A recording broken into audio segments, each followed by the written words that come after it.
Jadi Bang Mamat dulu pernah menggauli mbek gitu. Menggauli mbek. Saifuddin Ibrahim benar-benar sudah gangguan jiwa. Sekarang dia memfitnah Rasulullah SAW dan menuduh Rasulullah bersetubuh dengan hewan. Saya teringat Abu Lahab yang sering memfitnah Rasulullah SAW. Matinya mengenaskan, menjijikan, bahkan mayatnya busuk. Assalamualaikum warahmatullahi ta'ala wabarakatuh. Ikhwafillah, Saifuddin Ibrahim sudah benar-benar di luar batas menghina dan mencaci Rasulullah SAW. Sekarang dia memfitnah Nabi SAW, katanya berhubungan dengan hewan. Na'udzubillahi min dzalik. Memang mulutnya yang kotor ini seringkali digunakan untuk mencaci dan memfitnah baginda Nabi Muhammad SAW. Kalau misalkan kita tarik kesimpulan bahwa apa yang disampaikan oleh Saifuddin Ibrahim ini dengan mulut yang kotor ini karena berangkat dari hati yang kotor. Berangkat dari hati yang kotor. Dan hati yang kotor adalah cerminan dari keyakinan yang buruk. Berbeda dengan akidah umat Islam. Nabi SAW mengingatkan kepada pengikutnya, "Man kana yu'minu billahi wal yawmil akhir falyaqul khairan aw liyasmut." Kalau engkau beriman kepada Allah dan beriman kepada hari akhir, maka berkatalah dengan perkataan yang benar. Berkatalah dengan perkataan yang baik. Kalau misalkan tidak mampu, maka berdiamlah. Berbeda dengan Saifuddin Ibrahim yang sehari-harinya memfitnah, menghujat Nabi Muhammad SAW. Baik ikhwafillah, kita akan tampilkan videonya dan kita akan luruskan seberapa kencangnya dia memfitnah Rasulullah, seberapa kejinya dia memfitnah Rasulullah. Kita akan luruskan semuanya ikhwafillah. Silakan. Sufyan Ats-Tsauri telah meriwayatkan dari Asim, dari Abu Ruzain, dari Ibnu Abbas bahwa ia pernah berkata, barang siapa menggauli binatang, maka tidak ada hukuman atasnya. Itu telah menceritakan dengan hadis itu kepada kami Muhammad bin Bashar, telah menceritakan kepada kami Abdurrahman bin Mahdi, telah menceritakan kepada kami Sufyan Ats-Tsauri. Hadis ini lebih sahih dari hadis pertama. Hadis ini menjadi pedoman umat menurut para ulama. Ini menjadi pendapat Ahmad dan Ishaq. Jadi Bang Mamat dulu pernah menggauli mbek, gitu, menggauli mbek. Dan saudara tahu bahwa kalau ada manusia yang menggauli mbek, maka mbek yang digauli itu tidak akan dikawini oleh pejantannya, sehingga mbek betina itu nggak akan beranak selama-lamanya sampai mati.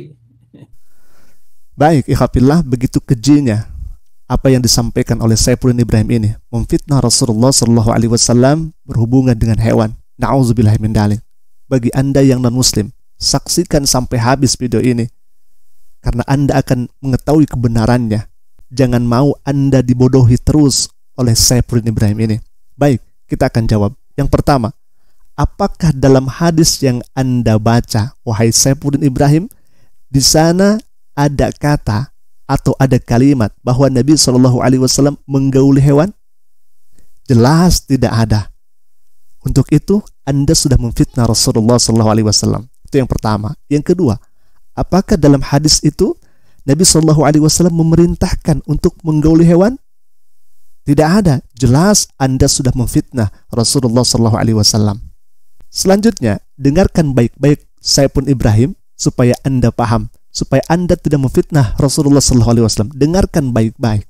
Islam selalu memerintahkan pengikutnya agar pengikutnya menjauhi hal-hal yang menjijikan, hal-hal yang dilarang oleh Allah Subhanahu wa Ta'ala. Apa itu? Salah satunya tidak mendekati zina. Jangankan zina, dekat saja tidak boleh. Ayatnya sudah jelas. Allah Subhanahu wa Ta'ala berfirman dalam Al-Quran, wala taqrabuz zina. Jangan sekali-kali Anda mendekati zina. Zina dengan siapa? Zina dengan semuanya yang tidak halal bagi dirinya, termasuk hewan. Bahkan baginda Nabi Muhammad SAW mengatakan dalam sebuah hadisnya yang sahih bahwa tatkala ada orang yang menjinai atau berhubungan dengan hewan, maka dia termasuk mal'unun, dilaknat oleh Allah Subhanahu wa taala. Kurang apa lagi? Ini sudah jelas hukum asalnya bahwa zina itu atau menggauli yang tidak layak atau haram bagi dirinya, maka disebut mal'unun, kata Nabi sallallahu alaihi wasallam, dia terlaknat. Itu yang pertama.